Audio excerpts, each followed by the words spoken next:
Hello, I'm Russell Gray, co-host of the Real Estate Guys radio show, and welcome to another edition of Boots on the Ground. And I think that you could make the argument that the single most important set of boots that you have on the ground as a real estate investor is that of your property manager. And so I'm super excited that we're going to be visiting today with one of the best, and she's very active out in the Florida market. And as many of you may know, Florida has been a very, very hot rental market. So let's say hello to Becky House from Suncoast Property Management in Jacksonville, Florida. Hi, everybody. Thanks for having me today, Russell. I am the Director of Property Management for Suncoast Property Management. Right. So not just a property manager, but a manager of property managers. But Correct. I'm sure that you came up through the ranks and you know all the tricks of the trade. So, Absolutely. Becky, obviously, right now we're sitting in a time where real estate prices have come down, interest rates have come up. It can be a little bit challenging on the acquisition side. And the key to making these things really work are rents. I've Mhm. done many presentations where I've illustrated that, well, home prices may come down, rents have been very sticky. Mhm. And of course, rents, like all other factors in any specific economy, are very geographic based on regional factors. So before we kind of get into the weeds, just tell us a little bit about the markets that you and your firm are actively managing properties and the kind of properties that you're managing. Yeah, absolutely. So we are actively managing in Atlanta, Georgia, and a few submarkets around Atlanta, around Jacksonville, Ocala, Inverness, Citrus, and our Southwest Florida market, which would be a few different sub areas such as Cape Coral, Fort Myers, Lehigh Acres, and Palm Coast as well. So in each area, about 80 to 85% of what we have is new construction, but we manage anything from single family to quad units. So it will range. Okay, so residential 1 to 4 Mhm. family rentals. Okay, Yes. and that's a big geographic footprint actually in Florida because you're kind of up in the I guess you'd call it the northeast part of Florida Yeah. and also down in the southwest part of Florida. And I guess I can't help but ask, here we are sitting here in January and we're not too far removed from that incredible flooding that went on down in the southern part of the state. Yeah. Any interesting tips or experiences you had? Remind me, we need to get you on the radio show with Robert to do Halloween horror stories because I bet you got some. But I definitely have a ton of the horror stories. Definitely with any situation such as the hurricane that did occur, you prepare as much as you can, but you never know the outcome that's going to happen. So we did get hit a lot harder than projected because it did shift the path very close to it hitting. So our Fort Myers area did get the most devastation. Luckily, where we were built, our homes were not demolished at all.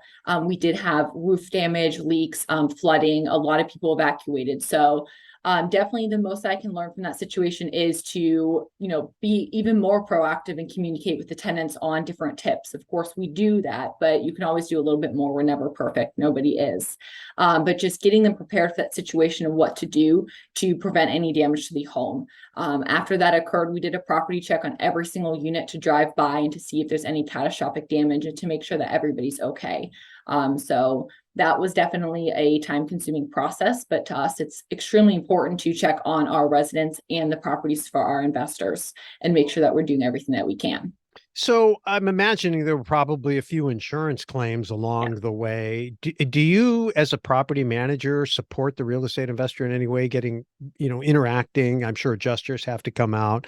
How do you handle those types of things, especially for people, Robert Helms famously says, live where you want to live, but invest where the numbers make sense. I think Yes. everybody knows that Florida has been a fantastic market for real estate, for rental properties, and the markets you're in particular, the numbers have been very attractive, even in Mhm. spite of the rising interest rates. But when you're distanced from your property management team is mission critical. And when something like this happens, what can people expect from a great property management company to support them in this type of circumstance? Yeah. Absolutely. So they can expect us to reach out and to let them know our plan of action. So we're very transparent on what we're trying to do. So we let all of our investors know our plan is to walk every single home, and we're doing this as fast as possible. But we do have our own obstacles to jump over. So they were closing roads for emergency, people to come in and for vehicles. So we were limited, and we have to think of the safety of our employees as well. So we relay what we're doing, and then we're there to help the whole entire way. So any questions, anything we can provide for what we're seeing, and help them with insurance claims. So we will do every step of the way with them, talk to the adjusters, make sure we're coordinating all the repairs. But when we do see that catastrophic damage is happening, we will jump on it. So if we see holes in the roof, we're sending out tarps immediately. We're making sure we're addressing those problems, and then falling back with them and telling them, hey, this is what we did to make sure we're protecting your investment. And these are the steps moving forward that we need to do with the insurance company. Okay. Well, look, we'll certainly get you on to the Real Estate Guys radio show and do a deeper dive on Halloween horror stories. I'm sure you picked up some tricks and tips. That's why I'm only the co-host. So, in talking about storms, really the storm clouds that have been forming have been recessionary storm clouds. We've got real wages down, which means that inflation is eating up the raises that people are getting, not only consuming them all, but actually decreasing their income. We've heard all kinds of talk about layoffs all around the country. And of course, you're insulated a little bit from that in Florida, because Florida's had a very strong job creation economy. But still, on this theme of helping investors prepare for adverse weather conditions, in this case, economic weather conditions, what are some of the things that you've been doing to help your investors maintain occupancy, reduce turnover, retain good paying tenants, get money collected with minimum collection expense and eviction processes, and to the extent, I don't know, have you been able to push rents to the upside? How's all that working, and what can you share with people who are wanting to understand, what things they can do in their portfolio, what they should be expecting their property management company to be doing to help them be prepared to weather continued maybe softer economy? Yeah, absolutely. So first is keeping the tenants in the home. If we can keep the tenants in the property, that's the main goal. So we prioritize our renewals and communicating with the tenants 120 days before they would depart from the property to try to ensure that they can stay. We look at the current market to see what everybody is posting their units at. So we are just below, so we're competitive to incentivize them to stay in the properties. It is going to cost a lot more for them to coordinate moving out of the property than doing the increase to be right below the market. So we prioritize that to keep tenants in place. But if they do vacate for other reasons, we try to ensure we understand the investor's point of how aggressive they want to be in the marketing process. Some investors would prefer to have the higher rental rate or to lease the property immediately. Of course, I want it to lease fast at the highest rate, but we try to see the standpoint so we can work to the investor's needs and market accordingly, and start with aggressive leasing specials if needed, and being proactive. So we monitor them in the build process and our turnover process to post the properties in advance to let tenants know what's coming soon, so we have more marketing time in order to place the tenants. So we definitely are seeing vacancy times are a little longer. We're all feeling that the price increases are not as aggressive as they were prior. So we're strategically comping all the properties to ensure that we're not setting up units for long vacancies. And of course, just good old fashioned customer service, letting Yeah. people know that you care about them, you care about their families, having personal relationships with the tenants, and making sure those lines of communication stay open. You had mentioned new inventory coming online. Mm-hmm. And so obviously I know, because I've spent time down there, and I understand the relationship between Suncoast and Southern Impression, who's a build to rent builder. Mm-hmm. But tell everybody a little bit about how that works and the kind of properties that you're currently managing, and the kind of properties that Southern Impression Homes provides to investors who are interested in investing and having you guys do the property management. Yeah, so Southern Impression Homes provides brand new construction homes ranging from single family to quad communities right now. And, they're upgraded with granite countertops, vinyl plank flooring, different items that we learned will sustain the tenancy longer, and have less maintenance work orders. So with having our sister company so close to us, we're able to look at the inventory and production schedule that they have in order to plan on the property management side. So that allows me to see what's coming up soon and how aggressive I need to be in advance for these communities in different areas, especially with how big of a footprint we have in Florida. I can know what needs more of a focus. So we do a few different marketing strategies. One that we do a little heavier than others would be we're strategic with how many properties we post on the market. So we obviously have designated models for our build for rent model. So if we have 3 models in an area, we want to make sure we don't flood the market and create a false scarcity effect. So we might have a duplex that posts one side. When we gather a ton of applications and interest, one rents and we move the deposits to the other unit and then to other investors' properties as well. So we try to take all the leads we're obtaining and move them to our property. So we have much more inventory than we're showing, but that allows us to have a little more leverage on the market, especially in times like now. So we're sitting here in the third week in January 2023 as we're recording. How is the local economy? How are the tenants handling rent increases if in fact you're putting them out there? And then what about the line of people waiting to get in? Is it getting longer? Is it getting shorter? Is the quality in terms of credit rating and income ratios getting better, getting worse? Are you seeing any trends that are notable right now? Yeah, actually, I've seen that the quality of tenants that are coming through are actually better than normal. So higher credit scores, no really blemishes on the background, which is amazing to see. Just the new construction product is bringing this high profile tenant.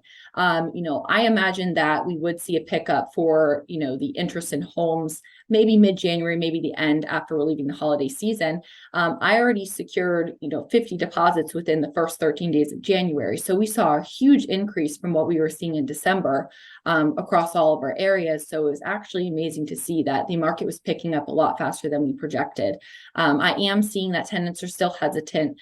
They are seeing the market slowing down. So there's a lot of more negotiation in the renewals to where I can't get as high as I used to, which is something I wish I could do. It's not as easy as 2020 where we can throw out a $400 increase and nobody batted an eye and they accepted it. So a lot more negotiation and a lot more communication with the investor and the tenant to make sure, we're keeping them in the home. And if they really want the turnover for an increase, we can do that for them. Yeah, and then that's interesting because sometimes you can't push the rent because the economy is soft. Sometimes you can't push the rent because there's a lot of inventory. You're saying you're seeing better quality of tenants, but still not being able to push the rent. Is that because there's a lot of inventory or Yes. where? Yeah, okay. Yeah, I would say there's a lot more inventory on the market right now. So they do know they have options. They know they can go somewhere else. So that's where we have to be a little more strategic, especially with our model being built for rent. We have to ensure we're keeping a really close eye on our renewals based on what we're posting new units at, because we want to get the increases. If it's a $20 difference for a brand new home, they will move the property. So we have to make sure we strategically have them higher than the renewals in order to, maneuver the tenants in the correct way. Yeah. So let's dig down a little bit into the supply and demand dynamic, right? If there's inventory, it's either because builders are adding a lot of inventory, or it's because people are moving out. And I don't think the latter is the case because I think Florida's had a lot of net in migration, meaning more people coming in than going out. Of course, that's Florida as a state. What do you see happening in the markets you're in? And are there differences, say, between Southwest Florida and Northeast Florida? The different markets what's the migration? People moving in, people moving out. What are you seeing there? Yeah, absolutely. So each area is extremely different. So we have different strategies and tenant base in every area. Even if you're looking at Jacksonville to St. Augustine, it's a completely different ball game. So right now, I'm seeing a lot of working from home. So a ton of people are relocating to live in Florida because who doesn't want to be in the sunshine instead of shoveling out of your house for winter? So a lot of remote workers are moving to Florida, and that's allowing us to have a lot more tenants coming in, different quality of tenants as well, different executives for companies moving because they have the option to. So we are seeing a lot of that, and just a lot more renters. The demand for the rentals is there, but there's a lot of new construction happening. So that did fill up the market with a little bit more with the push at the end of the year for everybody to get their closings. So we generally see that at the end of the year where there's a lot of inventory and we're trying to push through and get the backlog completed from the holiday season. Gotcha. Gotcha. Okay. Well, there's, of course, when you look at inventory, you have the existing inventory, the pre-existing stuff, and the new stuff coming on. We've obviously had Chris on the show, who is the CEO of Southern Impression Homes, and we've interviewed other builders as well who've said under the current environment with inflation in commodities and labor and interest costs and energy and rising interest rates and an uncertainty of the ability to sell these properties, they've kind of curtailed production a little bit. So there was a big boom there going. Do you feel like then if migration's not the problem, you got people coming in that you kind of had a swell of inventory, and now that these people are slowing down, do you think that's going to begin to correct a little bit? Yeah, I definitely am starting to see it correct. It's evening out to where there was so much uncertainty last year, with build costs rising and people changing their production and what they want to release, especially with us. We had to change, how we were releasing them because we have to keep in mind the bigger picture. We are built for rent. We need to make sure that the market can absorb what we're building. So we have to be very strategic with that. And I'm starting to see, we're able to fill those vacancies and more coming off the market. So that's a great thing to see, especially in this recessionary period. Yeah. Well, even though if you look at it in the aggregate, prices are still very high in terms of Yeah. the components of cost relative to what they were a couple of years ago, the speed at which they've been increasing, in fact, they've actually been decreasing. As far as I can tell, of course, I'm not in the business, but I pay attention. Lumber, I don't know what the labor market is like because that's very geographic. Mhm. But it seems like some of the concerns about rising costs in the build cycle are starting to abate a little bit. So, Yes. okay, well that's real interesting. So let's just kind of delve in real quick and we can kind of bring this home. Just in terms of the great clients, to me, when I go into, say, a hotel or a restaurant, I try to tip early and I try to tip generously because I want great service. I want to be the person, when I call the bellhop or I ask the valet to pull up my car, they go, oh, there's that guy. I'm going to make sure that I take care of him because he takes care of me. And that's really the same approach I've always had with property management. The idea is I think it's really important to be the favorite client, to be the great client, to be the client that the person can't wait to call, isn't afraid to call. It feels very supportive and appreciated. And so maybe I'm stating some of the obvious, but if you could talk to a prospective landlord out there, somebody that's buying a property and they're going to bring it to you and say, hey, I want you to manage this for me, and they want to get your A game. Tell us a little bit about how that client is, who that client is, how they behave in terms of, every aspect of your relationship with them. What really makes the difference to be an A client versus somebody you'd rather not have?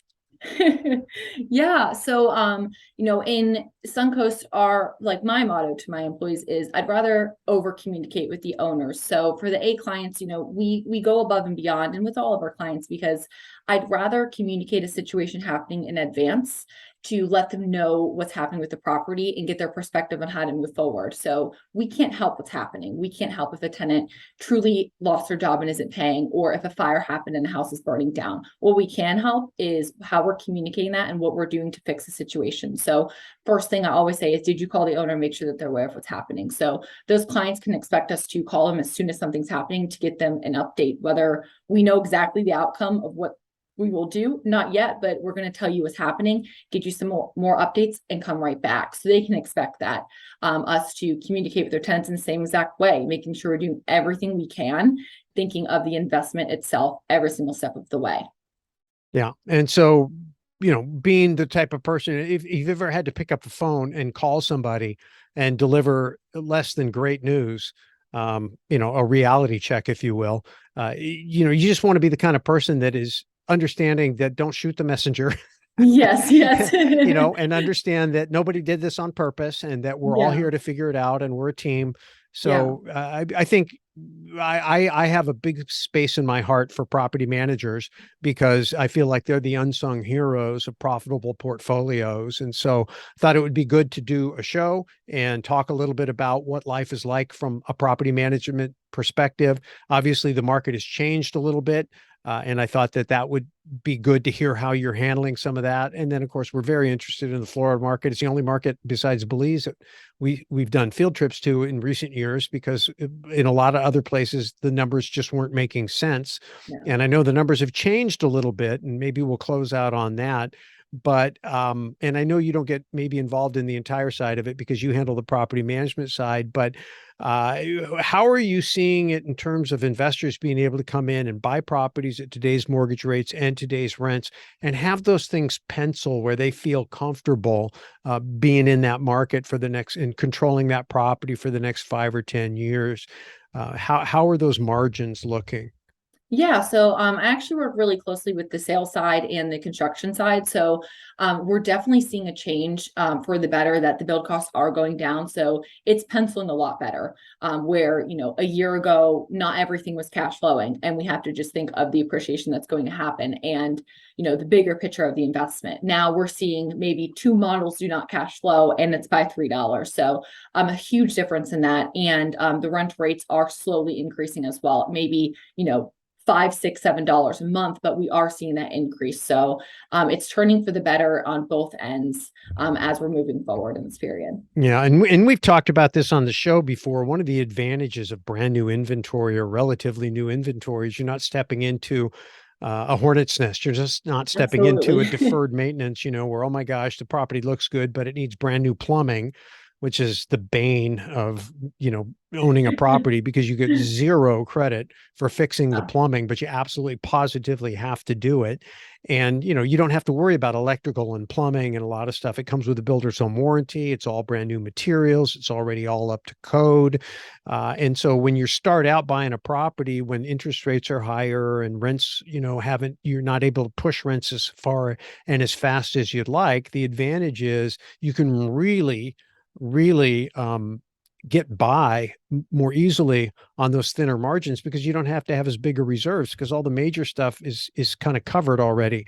mhm. And so I'm a big fan, if you're gonna get involved in rental properties in markets where cash flows are thin, but you feel like the underlying dynamics are good, like they are in many of the markets you're in, then take a good hard look at buying brand new inventory if it's available, or really relatively new inventory, because it can really ease out those early years when the cash flow is thin. Mhm. Okay, so Becky, any other tips or tricks, things that you think people need to know about having a happy life with a rental property and a property manager?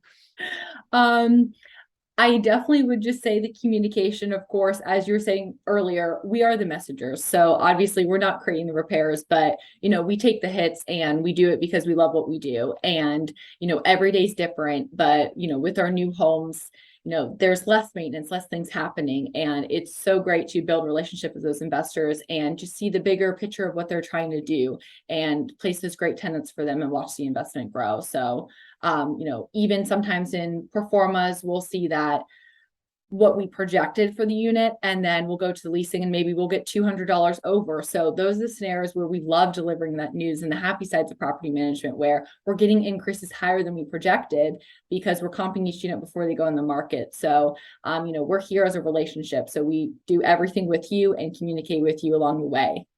Yeah, and you're managing a big portfolio. I think Yeah. that's important too. Sometimes you go into a marketplace and you find a single person, a solopreneur property manager, and you're really a team. How many people do you have on your team? How many properties are you managing? Because I think that's Yeah. important. If someone gets sick, you need to know that someone's going to be able to step up, that there's kind of critical mass. Yeah, absolutely. So we have about 2,000 units under management and 43 to 44 employees in the property management division. So we are staffed to jump in, especially if somebody calls out, emergencies happen. A lot of our employees are cross-trained to assist. It doesn't matter who you call. If we don't know how to help you, we will get you to who can help you and who is specialized in that situation. Yeah, big operations. One of the things we love about you guys, it just creates another layer of stability for those of us that are investing from out of area and really need to have a strong boots on the ground team. somebody that understands the macro picture, somebody that understands how to deal with the tenants at the street level, somebody has enough of a feeling about what's happening in the market. When you get data from 2,000 properties firsthand, you really know what's going on in the market. And of course, the relationship you have with Southern Impression Homes and the ability to really help someone who's looking at purchasing a new property get an accurate assessment of what's realistic in terms of cash flows. Because when you assist on that area as someone's making a buy decision, you got to live with what you tell them, right? You're not just like, oh, I'm not just saying this to sell you the property, because after the fact, you've got to actually deliver on the promise. And that's another huge, huge benefit of working with a group that's tied in with the builder the way you guys are. So, Becky, thanks so much for your time today and all of your great wisdom. If folks are looking to get a hold of you, let's do this. Because I think you have a free report with some information. Kind of, we always ask our guests to provide some type of free information, a little extra value. So tell us a little bit about what that is, and I'll let people know how they can get it. Yeah, so we have 10 tips for property management and what we do and tips for you as well, just on strategies. So we're happy to share that and kind of give you a little more insight on, Suncoast Property Management and our services. Okay, so to get connected to Becky and her team and to get her 10 tips for property management from somebody with 2,000 doors being managed, just send an email to Suncoast at realestateguysradio.com, Suncoast at realestateguysradio.com, and we will get that to you. Becky, thanks so much for your time today. Really appreciate it. Can't wait to get back out there and see you and the rest of the team again soon. Yeah, absolutely. Thank you so much for having me. We can't wait to see you again here. Thank you.